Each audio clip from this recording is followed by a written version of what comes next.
আমি জীর্ণ, আমি শীর্ণ, আমি নগণ্য। যার প্রেমের আলোচনা করি তিনি অনন্য। মাল্লাহুল মাওলা ফালাহুল কুল। তুমি রবের হয়ে যাও, সারা পৃথিবী তোমার হয়ে যাবে। রাবিয়া বসরি জিজ্ঞাসা করছে, রাবিয়া তুমি কি জান্নাত চাও না জাহান্নাম চাও? রাবিয়া কে ভালোই তো ঠিক, আমি জাহান্নামরে ডরাই না, জান্নাতের আশাও করি না।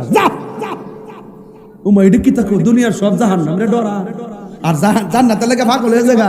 তুমি জাহান্নামও চাও না, জাহান্নামরে ডরাও না, ঘটনাটা কিতা?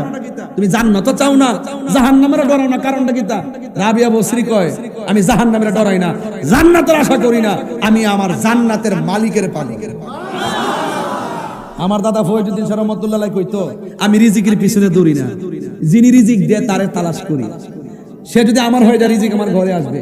ওই যে আমি বলছি, যুবক, হ্যাঁ যুবক, প্রজাপতি হয়ে ফুলের কাছে যেও না, মানুষ যদি হয়েছ বাগান সাজাও, প্রজাপতি তোমার কাছে আসবে।